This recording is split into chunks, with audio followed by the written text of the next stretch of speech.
ರಾಜಕಾರಣದ P A, ನಾನು CM PA ಅಂತೆಲ್ಲ ಹೇಳ್ಕೊಂಡು ಬರ್ತಾರೆ. ಓಕೆ ಫೈನ್, ನೀನು ಯಾರು PA ಆದರೆ ನನಗೇನಪ್ಪ ಅಲ್ವಾ? ನೀನು PA ಆಗಿದೆ ಅಂತ ಎಲ್ಲ ಕಡೆ ಸಿಕ್ಕಿದ ಅಡ್ವೊಕೇಟ್ಸ್ ಮರ್ಡರ್ ಮಾಡ್ಕೊಂಬ ಅಂತನಾ ನೀನು PA ಮಾಡ್ಕೊಂಡಿದ್ಯಾ? ನೋಡಿ ಇಲ್ಲಿ ನೋಡಿ ಶೀಲಾ ಮೇಡಮ್ ಫೈಲ್ಗಳನ್ನ ನೋಡಿ. ಇಷ್ಟೆಲ್ಲ ಬೇಡ ಅಂತ ಯಾಕೆ ಇಲ್ಲೋ ಅಂತ ಗೊತ್ತೀರಾ? ಅದು ತಗೊಂಡ್ರೆ ಸರಿಯಾಗಿ ಕಟ್ಟಕ್ಕಾಗಿಲ್ಲ ಅಂದರೆ ರೌಡಿಸಮ್ ಎಲ್ಲ ಏನಕ್ಕೆ? ರೌಡಿಸಮ್ ಮಾಡಿಕೊಂಡು ಕಟ್ಟಬೇಕು ಅಂತ ಏನಿಲ್ಲ. ಅದರ್ವೈಸ್ ರೋಡಲ್ಲೇ ಅಡ್ವೊಕೇಟ್ಸ್ನ ಹೊಡೆದಾಕಿದ್ದಾರೆ, ಮರ್ಡರ್ ಮಾಡಿದ್ದಾರೆ. ನಮಗೇನೆ ರಕ್ಷಣೆ ಇಲ್ಲ ಅಂದರೆ ನಾವು ಬೇರೆ ಜನ ಏನು ರಕ್ಷಣೆ ಮಾಡೋಕ್ಕಾಗತ್ತೆ? ರೌಡೀಸ್ ಆಗಿ ಬಂದು ಎಲ್ಲ ಆಫೀಸ್ಗೆಲ್ಲ ಟ್ರೆಸ್ಪಾಸ್ ಮಾಡೋಕ್ಕೆಲ್ಲ ಬಂದು ಅಷ್ಟರೊಳಗಡೆ ಕೆಲವೊಂದೆಲ್ಲ ಇಶ್ಯೂಸ್ ಆಗಿತ್ತು. ನಾನು ಪ್ರಿಕಾಷನ್ ತೊಗೊಂಡಿದ್ದೆ. ಇಮ್ಮಿಡಿಯೇಟಾಗಿ ಬನ್ನಿ ಕಾಲ್ ಹೊಯ್ಸಳ. ಆತ್ಮೀಯರೇ, ಎಲ್ರಿಗೂ ನಮಸ್ಕಾರ. ಇವತ್ತು ನಾನು ಶೀಲಾ ದೀಪಕ್ ಅಡ್ವೊಕೇಟ್ ಅವ್ರನ್ನ ಭೇಟಿ ಮಾಡಲಿಕ್ಕೆ ಬಂದಿದ್ದೀನಿ. ನಮ್ಮ ಜನಗಳಲ್ಲಿ ಕಾನೂನಿನ ಕೆಲವೊಂದು ಅರಿವುಗಳನ್ನ ಮೂಡಿಸೋಣ ಅಂತ ಹೇಳಿ. ಯಾರಾದರೂ ಜನಸಾಮಾನ್ಯರು ಬ್ಯಾಂಕಲ್ಲಿ ಸಾಲ ತಗೊಂಡಿರ್ಬೋದು, ಅಥವಾ ಪೊಲೀಸ್ ಸ್ಟೇಷನ್ಗೆ ಹೋದಾಗ ಆಗಿರ್ಬೋದು, ಅಥವಾ ಯಾರಾದರೂ ನಮಗೆ ಥ್ರೆಟ್ಸ್ ಇದ್ದಾಗ ಎಷ್ಟು ಹೆದರ್ತೀವಿ? ಯಾಕೆ ಹೆದರಬೇಕು? ಲಾನ ತಿಳ್ಕೊಂಡ್ರೆ ನಮಗೆ ಕಾನೂನುಬದ್ಧವಾಗಿ ಹೋರಾಟ ಮಾಡ್ಬೋದು. ಕಾನೂನಿನ ಅರಿವು ಜನಸಾಮಾನ್ಯರಲ್ಲಿ ತುಂಬ ಕಡಿಮೆ ಇದೆ. ಕೆಲವೊಂದು ಸಣ್ಣ ಸಣ್ಣ ಸಂಗತಿಗಳನ್ನ ತಿಳ್ಕೊಂಡ್ರೆ ನಮಗೆ ಎಲ್ಲೋ ಒಂದು ಕಡೆ ನ್ಯಾಯ ಸಿಗುತ್ತೆ. Famous legal consultant Sheela Deepak ಅವ್ರನ್ನ ಭೇಟಿ ಮಾಡಲಿಕ್ಕೆ ನಾನು ಇವತ್ತು ಬಂದಿದ್ದೀನಿ. ಬನ್ನಿ ಕೆಲವೊಂದು ಕಾನೂನಾತ್ಮಕ ಕಥೆಗಳನ್ನ ಕೇಳೋಣ. ಅದ್ರ ಜೊತೆಗೆ ಅವ್ರು ಯಾವೆಲ್ಲ ಕೇಸ್ಗಳನ್ನ ಅಟೆಂಡ್ ಮಾಡ್ತಾರೆ, ಯಾವ ರೀತಿಯಾಗಿ ಜನಸಾಮಾನ್ಯರಿಗೆ ಕಾನೂನಿನ ಅರಿವು ಮೂಡಿಸ್ತಾರೆ ಅಂತ ಹೇಳಿ ಇವತ್ತಿನ ವಿಡಿಯೋದಲ್ಲಿ ತಿಳ್ಕೊಳ್ಳೋಣ. ಬನ್ನಿ. ಸಾಕಷ್ಟು ಕೇಸ್ನ ನೀವು ಅಟೆಂಡ್ ಮಾಡಿದ್ದೀರಾ. ಜನಸಾಮಾನ್ಯರಲ್ಲಿ ಸಾಮಾನ್ಯ ಸಂಗತಿಗಳು ಅಂತ ಹೇಳಿದರೆ, ಸಾಮಾನ್ಯವಾಗಿ ನಮ್ಮ ದಿನನಿತ್ಯ ನಡೀತಾ ಇರುತ್ತೆ. ಇವಾಗ ಬ್ಯಾಂಕಲ್ಲಿ ಯಾರು ಲೋನ್ ತೊಗೊಂಡಿರ್ತೀವಿ, ಎಲ್ರಿಗೂ ಕಟ್ಟಲಿಕ್ಕಾಗಲ್ಲ. ಅಂಥ ಸಂದರ್ಭದಲ್ಲಿ ಏನಾದರೂ ಬ್ಯಾಂಕವ್ರು ಬಂದರೆ ತುಂಬ ಭಯಪಟ್ಬಿಡ್ತಾರೆ. ಕಾನೂನಾತ್ಮಕವಾಗಿ ಹೇಗೆ ಹೋರಾಡಬೇಕು ಅಂತ ಗೊತ್ತಿರಲ್ಲ. ಅದ್ರ ಜೊತೆಗೆ ಪೊಲೀಸ್ನವ್ರು ಏನೋ ಕೇಸ್ ಆಗಿರುತ್ತೆ, ಮನೆಗೆ ಬಂದಿರ್ತಾರೆ, ಸಡನ್ನಾಗಿ ಎದುರು ಬಿಡ್ತಾರೆ. ಹೆದರಿಕೆ, ಭಯ ಇದೆಯಲ್ಲ, ಫೀಲಿಂಗ್ಸ್ ಜೊತೆ ಎಲ್ಲರೂ ಆಟ ಆಡ್ತಾರೆ. ಕಾನೂನಿನ ಅರಿವು ಸ್ವಲ್ಪ ಮೂಡಿಸಿದ್ರೆ ಸಾಕು, ಜನರಿಗೆ ನ್ಯಾಯ ಸಿಗೋದ್ರ ಜೊತೆಗೇನೂ ಕೂಡ ಲೈಫ್ನ ಯಾವ ರೀತಿ ತೊಗೊಂಡು ಹೋಗ್ಬೋದು, ಯಾವುದಾದ್ರೂ ಸಮಸ್ಯೆಗಳನ್ನ ಬಂದಾಗಲೂ ಕೂಡ ಅಂತ ಗೊತ್ತಾಗುತ್ತೆ. ಹಾಗಾಗಿ ನಾನು ನಿಮ್ಮನ್ನು ಹುಡುಕೊಂಡು ನಿಮ್ಮ ಆಫೀಸಿಗೆ ಬಂದಿದ್ದೀನಿ. Thank you so much. Welcome to my office. Sheela Deepak ಅವರು ಎಲ್ಲಿಯವರು? ಮೂಲತಃ ಮಂಡ್ಯ ಅವರು. ಮಂಡ್ಯದವರು. ಗ್ರೇಟ್. ಬೆಳೆದಿದ್ದೆಲ್ಲ ಮಂಡ್ಯ. ಆ್ಯಂಡ್ ಮೈ ಎಜುಕೇಷನ್ ಕೂಡ ಮಂಡ್ಯದಲ್ಲೇ ಆಗಿದ್ದು. All primary till LLB.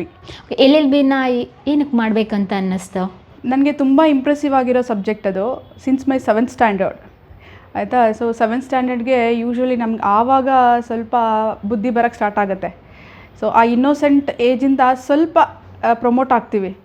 ಆವಾಗ ನಮಗೆ ಗೊತ್ತಾಗುತ್ತೆ, ಟೀಚರ್ಸ್ ಎಲ್ಲ ಕೇಳ್ತಿರ್ತಾರೆ, ಏನಾಗಬೇಕು ಅಂದ್ಕೊಂಡಿದ್ಯಾ, ಏನಾದರೂ ಒಂದು ಅಚೀವ್ ಮಾಡಬೇಕು ಅಂತ ಅವರು ಫ್ರಮ್ ದ ಬಿಗಿನಿಂಗಿಂದ ಹೇಳ್ತಿರ್ತಾರೆ. ಬಟ್ ನಮ್ಗೆ ಅರ್ಥ ಆಗೋಕ್ಕೆ ಶುರು ಆಗೋದು, we have to do something ಅಂತ ಗೊತ್ತಾಗದೆ ಅಟ್ಲೀಸ್ಟ್ 7th ಅಥವಾ 7th ಆನ್ವರ್ಡ್ಸ್ ಹೈಸ್ಕೂಲ್ಗೆ ಎಂಟ್ರ್ ಆಗೋ ಟೈಮ್ಗೆ. ಆವಾಗ ಕೆಲವೊಂದು ಮೂವೀಸ್ನ ನೋಡುವಾಗ, ಮೂವೀಸಲ್ಲಿ ಡಾಕ್ಟರ್ ಕ್ಯಾರೆಕ್ಟರು ಬರುತ್ತೆ, ಲಾಯರ್ದು ಬರುತ್ತೆ, ಇಂಜಿನಿಯರ್ ಬರುತ್ತೆ, ಬೇರೆ ಬೇರೆ ಸೋಷಿಯಲ್ ಸರ್ವಿಸ್ ಮಾಡೋರ್ದು ಎಲ್ಲನೂ ಬರುತ್ತೆ. ಸೊ ನನಗೆ ಅವಾಗ ನೋಡುವಾಗ ಅಡ್ವೊಕೇಟ್ಸ್ ರೋಲ್ ನಂಗೆ ತುಂಬ ಅಟ್ರಾಕ್ಟ್ ಆಗ್ತಿತ್ತು. ಆ್ಯಂಡ್ ಮೋರ್ ಓವರ್, ಈಗ ಸೋಷಿಯಲ್ ಸರ್ವಿಸ್ ಮಾಡುವಾಗ ಕೆಲವೊಂದು ಮೂವೀಸಲ್ಲಿ ಗಲಾಟೆಗಳಾಗುವಾಗ somebody is there to control them. Okay, ಇದರಲ್ಲಿ ವಿ ಆರ್ ಇಂಡಿಪೆಂಡೆಂಟ್. ನಾನು ಮುಕ್ತವಾಗಿ ಹೇಳ್ಬೋದು. ಆ್ಯಂಡ್ ನಾನು ಮುಕ್ತವಾಗಿ ಏನು ಹೇಳ್ಬೋದು, ಏನು ಹೇಳ್ಬಾರ್ದು ನನಗೆಲ್ಲ ಗೊತ್ತಾಗುತ್ತೆ ಅದರಲ್ಲಿ. ಇನ್ ದ ಸೆನ್ಸ್, ನಾನು ಅಡ್ವೊಕೇಟ್ ಆದಾಗ ಸೊ ಯಾವುದೇ ಮೂವಿನಲ್ಲಿ ಅವ್ರನ್ನೆಲ್ಲ ರೆಸ್ಟ್ರಿಕ್ಟ್ ಮಾಡೋಕ್ಕೆ ಎಲ್ಲನೂ ಇರ್ತಿತ್ತು. ಸೊ ನನಗೆ ಈ ಲಾ ಸಬ್ಜೆಕ್ಟಲ್ಲಿ ಅಡ್ವೊಕೇಟ್ ಆದರೆ ಫಸ್ಟ್ ಆಫ್ ಆಲ್ ನಮಗೆ ಗೊತ್ತಿರುತ್ತೆ, ನಮಗೆ ಪವರ್ಸ್ ಇರುತ್ತೆ ಒಂದು, ಆ್ಯಂಡ್ ಯಾವುದು ಲೀಗಲ್ ಯಾವುದು ಇಲ್ಲೀಗಲ್ ಅಂತ ಗೊತ್ತಿರುತ್ತೆ. ಸೊ ಹಂಗಾಗಿ ಅಲ್ಲಿ ನಾವೇ ಇಂಡಿಪೆಂಡೆಂಟ್ ಆಗ್ತೀವಿ. ಸಮಾಜದಲ್ಲಿ ಏನಾದರೂ ಒಂದು ಶೋಷಣೆ ಆಗ್ತಿದ್ರೆ ಹೌ ಟು ಅಪೋಸ್ ಲೀಗಲಿ, ಅದೆಲ್ಲ ನಮಗೆ ನಾಲೆಡ್ಜ್ ಇರುತ್ತೆ. ಸೊ ಹಾಗಾಗಿ ಐ ಥಾಟ್ ಏನೋ ನಾನು ಇಂಡಿಪೆಂಡೆಂಟಾಗಿ ಏನೋ ಮಾಡ್ಬೋದು. ನಾನು ದೊಡ್ಡ ಇಂಜಿನಿಯರ್ ಆದೆ ಅಂತ ಅಂದ್ಕೊಳ್ಳಿ, ಯಾವುದೋ ಮಲ್ಟಿನ್ಯಾಷನಲ್ ಕಂಪನಿಯಲ್ಲಿ AC ರೂಮಲ್ಲಿ ಕೂತ್ಕೊಳ್ಳೋಕೆ ನಂಗೆ ಇಷ್ಟ ಇಲ್ಲ. ಅದೆಲ್ಲ ಒಂದು ದೊಡ್ಡ ಸಾಧನೆ ಅಲ್ಲ. ಸರಿ, ನಾನು ಅಡ್ವೊಕೇಟೇ ಆಗಿದ್ದೀನಿ, ಹಾಗಾದರೆ ಏನು ಸಾಧನೆ ಮಾಡಿದ್ದೀರಾ ಮೇಡಮ್ ಅಂತ ಕೇಳ್ಬೋದು. ಇದರಲ್ಲಿ of course there is a saying, ಉದರ ನಿಮಿತ್ತಂ ಬಹುಕೃತ ವೇಷಂ, ಹೊಟ್ಟೆಪಾಡ್ಗಾಗಿ ನಾನಾ ವೇಷಗಳನ್ನ ಧರಿಸು. ನಾನು ಬ್ಲ್ಯಾಕ್ ಕೋಟ್ ಹಾಕ್ಕೊಂಡಿದ್ದೀನಿ, ಇನ್ನೊಬ್ಬರು ವೈಟ್ ಕೋಟ್ ಹಾಕೋತಾರೆ, ಇನ್ನೊಬ್ಬರು ಕಾಕಿ ಹಾಕ್ತಾರೆ. ಎಲ್ಲರದ್ದು ಬೇಸಿಕ್ ನೀಡ್ಸ್ ಬಂದುಬಿಟ್ಟು ಅವರು ಹೊಟ್ಟೆಪಾಡ್ಗಾಗಿ ಕೂಡ ಇರುತ್ತೆ. ಸೊ ಅಪಾರ್ಟ್ ಫ್ರಮ್ ದಟ್ ನಾನು ಇನ್ನೇನೋ ಮಾಡ್ತೀನಿ ಅಂದಾಗ ನನಗೆ ಫುಲ್ ಫ್ರೀಡಮ್ ಇರುತ್ತೆ. ಐ ಹ್ಯಾವ್ ಒನ್ ಪವರ್, ಆಯಿತಾ. ಆ ಪವರ್ ಯೂಸ್ ಮಾಡಿಕೊಂಡು whatever I want to do legally, ಆಯಿತಾ. ಸಮಾಜ ಸುಧಾರಣೆ ಆಗಿರ್ಬೋದು, ಯಾರಿಗೆ ಹೆಲ್ಪ್ ಮಾಡೋದಾಗಿರ್ಬೋದು, ಅದೆಲ್ಲ ನಾನು ಇಂಡಿಪೆಂಡೆಂಟಾಗೇ ಮಾಡ್ಬೋದು. ಸೊ ಈ ಎಲ್ಲ ಪಾಯಿಂಟ್ಸು ನನಗೆ ಮೈಂಡಲ್ಲಿ ತುಂಬ ಸ್ಟ್ರಾಂಗಾಗಿ ಕೂತ್ಕೊಂಡ್ಬಿಟ್ಟಿತ್ತು. ನಂಗೆ ಗೊತ್ತಿಲ್ಲ ಲಾ ಮಾಡಬೇಕಾ ಏನು ಮಾಡಬೇಕು ಅದು ಕೂಡ ಗೊತ್ತಿಲ್ಲ 7th ಸ್ಟ್ಯಾಂಡರ್ಡ್ಗೆ. ಆಮೇಲಿಂದ ಗ್ರ್ಯಾಜುಯಲಿ ಹೋಗ್ತಾ ಲಾಯರ್ಸ್ನ ಮೀಟ್ ಮಾಡೋದು, ಹೇಗಿದೆ subject, can I do it, ನನಗಿದು ಸೂಟಬಲ್ ಇದೆಯಾ, ನನಗೆ I am the first generation advocate in my family, ಯಾರೂ ಬ್ಯಾಕ್ಗ್ರೌಂಡ್ ಇಲ್ಲ, ಹೇಗೆ ಇದು. ಅಂತ. ಸೊ ಕೆಲವರು ಪಾಸಿಟಿವ್ ಆಗಿ ಹೇಳ್ತಿರು, ಕೆಲವರು ನೆಗೆಟಿವ್ ಆಗಿ ಹೇಳ್ತಿರು, ಯಾರೂ ಜೊತೆಗಿಲ್ಲ, ನಿಮ್ಮಲ್ಲಿ ಫ್ಯಾಮಿಲಿಯಲ್ಲಿ ಯಾರೂ ಬಂದಿಲ್ಲ ಈ ಥರ ಅಡ್ವೊಕೇಟ್ ಆಗಿ, ಸೊ ಅದಕ್ಕೆಲ್ಲ ತುಂಬ ಸಪೋರ್ಟ್ ಬೇಕಾಗುತ್ತೆ ಹಾಗೆ ಹೀಗೆ ಅಂತ. ಕೆಲವರು ಕಾನ್ಫಿಡೆನ್ಸ್ ಒಂದಿತ್ತು ಅಂತಂದರೆ wherever you will go, whatever you will do, you will reach something, you will gain something and you will reach your goal definitely ಅಂತ ಹೇಳಿದರು. ಅದು ಯಾವಾಗಲೂ ನಂಗೆ ಮೈಂಡಲ್ಲಿತ್ತು. ಸೊ ಹಾಗೆ ಹೋಗ್ತಾ ಹೋಗ್ತಾ ನನಗೆ ಲೀಗಲ್ ಎಜುಕೇಷನ್ ಬಗ್ಗೆ ಸ್ವಲ್ಪ ಗೊತ್ತಾಗೋಕ್ಕೆ ಶುರುವಾಯಿತು. ಆಫ್ಟರ್ PUC ಕೂಡ ಲಾ ಮಾಡ್ಬೋದು, that is 5 years. And after degree ಮಾಡ್ತು ಅಂತ ಹೇಳಿದ್ರೆ ಅಗೈನ್ 3 years ಇರುತ್ತೆ. ನನಗೆ ಐ ವಾಸ್ ಸೋ ಅರ್ಜೆಂಟ್, ನಂಗೆ ಅರ್ಜೆಂಟಾಗಿ ಲಾ ಮಾಡಬೇಕಿತ್ತು. ಸೊ PUC ಆಗಿದ ತಕ್ಷಣ ಸಿಗುತ್ತೆ 5 years ಕೋರ್ಸ್ ಆದರೆ. ಅಗೇನ್ ಡಿಗ್ರಿ ಹೋಗಿ ಮತ್ತೆ ನಾನು 3 years ಅಂದರೆ ನನಗದು ತುಂಬ ಲೆಂತಿ ಪೀರಿಯಡ್ ಅಂತ ಅನಿಸ್ತು. ಸೊ ಇಮಿಡಿಯೇಟಾಗಿ after PUC I completed my law. ನಾನು 2007 ಬ್ಯಾಚು ಕಂಪ್ಲೀಟ್ ಮಾಡಿದ್ದು, Mandya PES law college, affiliated by Mysuru university. Okay, great. ನಿಮ್ಮ ಆಫೀಸ್ ಟೂರ್ ಮಾಡೋಣ ಬನ್ನಿ. ಇದುವರೆಗೂ ಎಷ್ಟು ಕೇಸ್ಗಳನ್ನ ಅಟೆಂಡ್ ಮಾಡಿದ್ರಾ? ಯಾವ ಕಡೆ ನೋಡಿದ್ರು IPC ಸೆಕ್ಷನ್ಗಳು ಫೈಲೇ ಇದೆ. ಇದೆಲ್ಲ ವ್ಯಾಲ್ಯೂಮ್ ಎಲ್ಲ ನೀವೇನೇ ಹೇಳಬೇಕು. ನಮಗೆ ಏನಂತ ಹೇಳಿದ್ರೆ IPC ಸೆಕ್ಷನ್ ಒಂದನ್ನು ನೆನ್ಪಿಟ್ಕೊಳ್ಳೋದು ತುಂಬ ಕಷ್ಟ. ಲಾ ಎಜುಕೇಷನ್ ಮಾಡಬೇಕಾದ್ರೆ ಲಾ ಓದಿರನ್ನ ಕೇಳ್ತೀವಿ, ಯಾವ್ದು ಬೇಕಾದರೂ ಓದ್ಬೋದಪ್ಪ, LLB ಇದೆಯಲ್ಲ ಕಬ್ಬಿಣದ ಕಡಲೆ, ಅರ್ಥನೇ ಆಗಲ್ಲ. ಇಸ್ವಿಗಳು ಬರುತ್ತೆ, ಅಮೈಂಡ್ಮೆಂಟ್ ಬರುತ್ತೆ, ಮತ್ತು ತಿದ್ದುಪಡಿ ಎಕ್ಸ್ಟ್ರಾ ಇರುತ್ತೆ, ಕಳೆದ ವರ್ಷ ಇರೋದು ಈ ವರ್ಷ ಇರಲ್ಲ, ಟೋಟಲಿ ಕನ್ಫ್ಯೂಷನ್ ಅಪ್ಪ. ನನಗೊಬ್ಬರು ಲೀಗಲ್ ಅಡ್ವೊಕೇಟ್ ಇದ್ದರೆ ನನಗೆ ಆ ರಿಸ್ಕೇ ಇರಲ್ಲ ಅಂತ ಹೇಳಿ ದೊಡ್ಡ ದೊಡ್ಡ MNC ಕಂಪನಿಗಳು ಇಂದ ಹಿಡಿದು ಜನಸಾಮಾನ್ಯರು ಕೂಡ ಫ್ಯಾಮಿಲಿಗೊಂದು ಅಡ್ವೊಕೇಟ್ ಇಟ್ಕೊಂಡಿರ್ತಾರೆ. ಇಲ್ಲಿ ಫೈಲ್ಗಳನ್ನ ನೋಡ್ತೀವಲ್ಲ, ಯಾವ್ಯಾವ ಫೈಲ್ ಇದೆ? ಎಲ್ಲ ರೀತಿ ಫೈಲ್ ಇರುತ್ತೆ ಅಂದ್ಕೊಳ್ತೀನಿ, ಅಫ್ಕೋರ್ಸ್. ಬಟ್ ಇತ್ತು ಈ ಹಿಂದೆ ಎಲ್ಲ ರೀತಿ ಫೈಲ್ಸು. ಇವಾಗ ನಾನು panel advocates for various nationalise banks. So ನಾನು ಬೇಸಿಕಲಿ ಬಂದು from 2007 Bangalore high court of Karnataka and other district courts at ಬ್ಯಾಂಗ್ಳೂರಲ್ಲಿ ಪ್ರಾಕ್ಟೀಸ್ ಮಾಡ್ತಾ ಇದ್ದೀನಿ. Okay. So after 5 years I got empanelment. ಒಂದೊಂದೇ ಬ್ಯಾಂಕಿಗೆ ಎಂಪಾನಲ್ ಆಗಕ್ಕೆ ಸ್ಟಾರ್ಟ್ ಆಯಿತು. ಸೊ ಆವಾಗ ನಂದು ಬಂದು SBI, UCO bank, united bank of India, ಮತ್ತು Canara bank, BOB, bank of Baroda. Okay. ಏನು ಬ್ಯಾಂಕಿಗೂ ನಿಮಗೂ ಯಾವ ರೀತಿ ಲಾಯರ್ದು ಸಂಬಂಧ ಬರುತ್ತೆ? ಜನಸಾಮಾನ್ಯರಿಗೆ ಯಾವ ರೀತಿ ಕನೆಕ್ಟ್ ಆಗ್ತೀರಾ ನೀವು? ಇಲ್ಲಿ ಬ್ಯಾಂಕಿಗೆ ಸಂಬಂಧ ಬಂದು ಪ್ಯಾನಲ್ ಆಗಬೇಕಾದ್ರೆ ನಾವು will sign one agreement. So ಅದರಲ್ಲಿ ಜನಸಾಮಾನ್ಯರಿಗೆ ಅಂತ ಬರಲ್ಲ. ಇಲ್ಲಿ ಬ್ಯಾಂಕ್ ನನಗೆ ಕ್ಲೈಂಟ್ ಆಗುತ್ತೆ. Okay. This is the role of bank and myself. So ನಾನು ಅದರಲ್ಲಿ ಅಗ್ರಿಮೆಂಟ್ ಏನಂತ ಹಾಕಿರ್ತೀವಿ, ನಾನು ಇನ್ ದ ಸೆನ್ಸ್ ಎಲ್ಲ ಪ್ಯಾನಲ್ ಅಡ್ವೊಕೇಟ್ಸ್.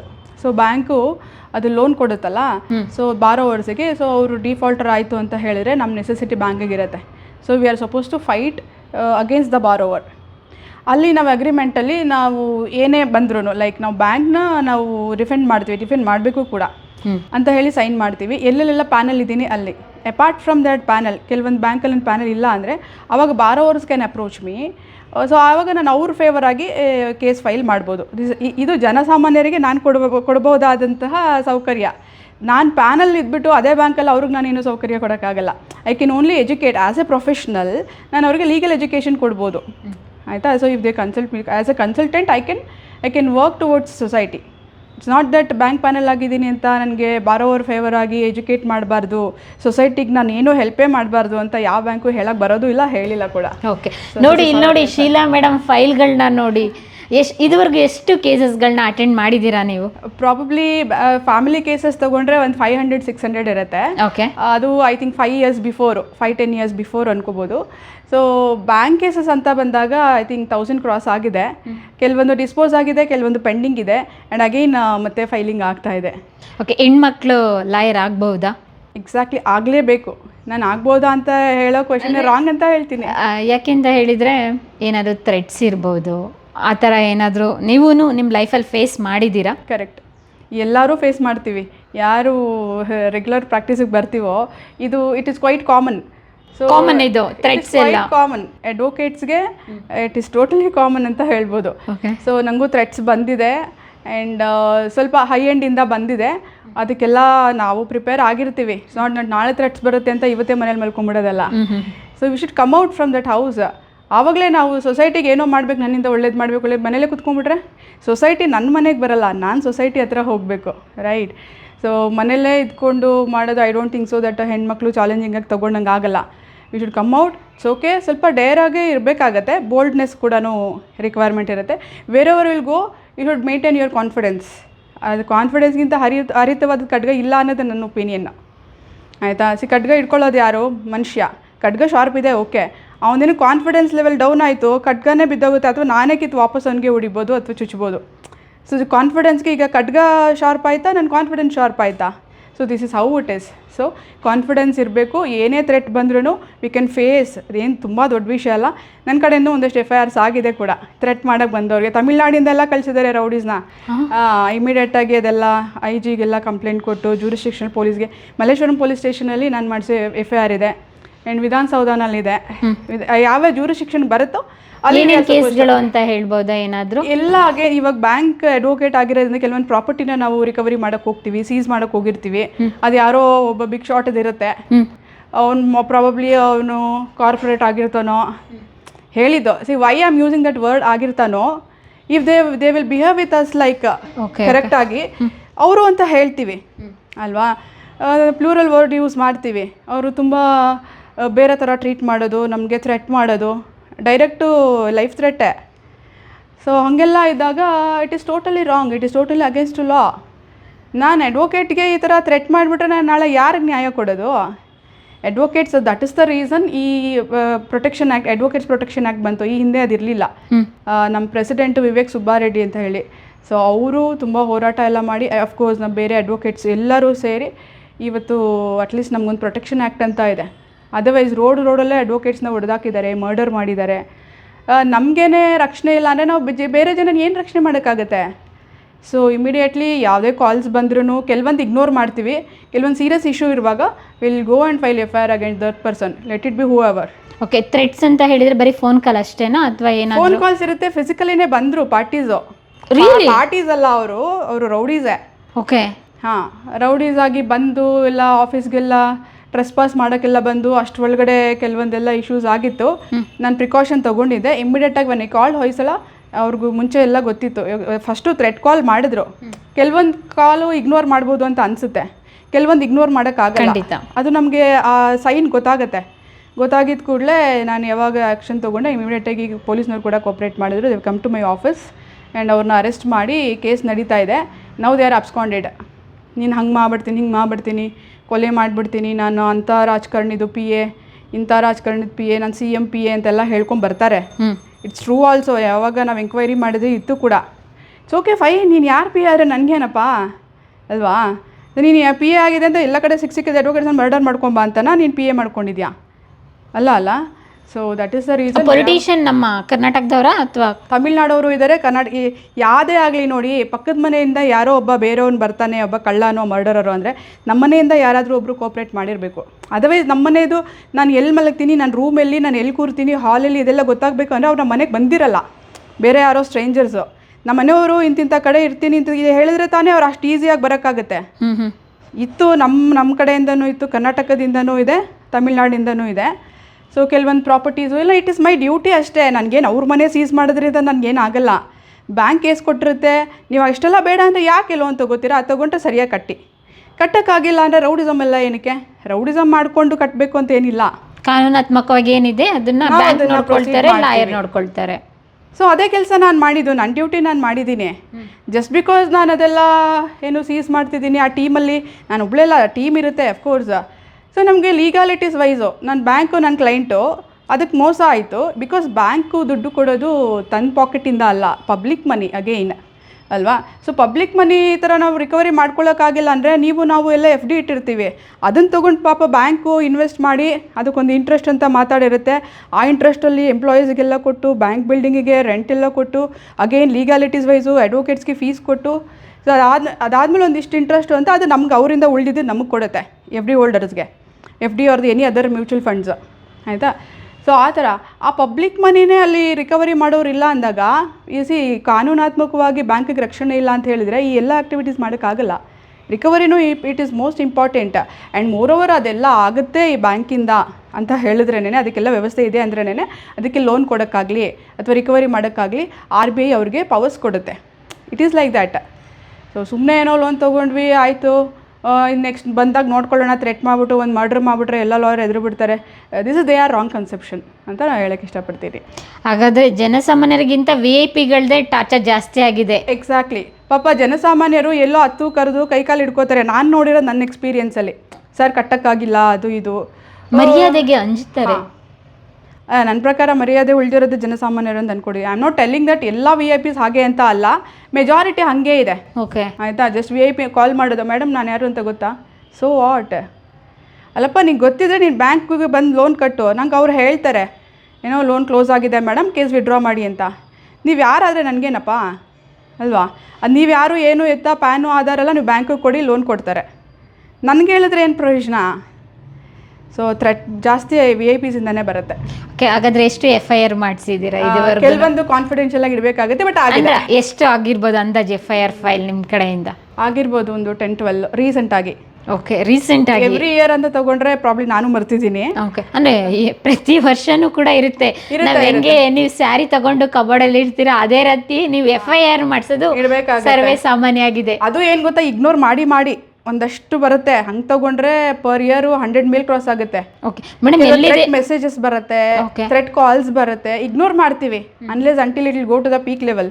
ಓಕೆ ಮೇಡಮ್, ನೀವೇ ಹೆಂಗೆ ಗೊತ್ತಾ, ನಮ್ಮ ವೀಕ್ಷಕರಿಗೆ ಲಾಯರಮ್ಮ ನೀವೇ ಹಿಂಗೆ ಹೇಳಿದ್ರೆ ನಾವೆಲ್ಲಿಗೆ ಹೋಗೋದು ಹಾಗಾದ್ರೆ ಅಂತ ಹೇಳ್ತಾರೆ. ಅಲ್ಲ, ನಾನು ಅದಕ್ಕೆ ಹೇಳ್ತಿದ್ದೀನಲ್ಲ, ಯಾರಿಗೂ ಇಲ್ಲಿ ನಾನು ಹೆದರಿಸ್ತಾ ಇಲ್ಲ.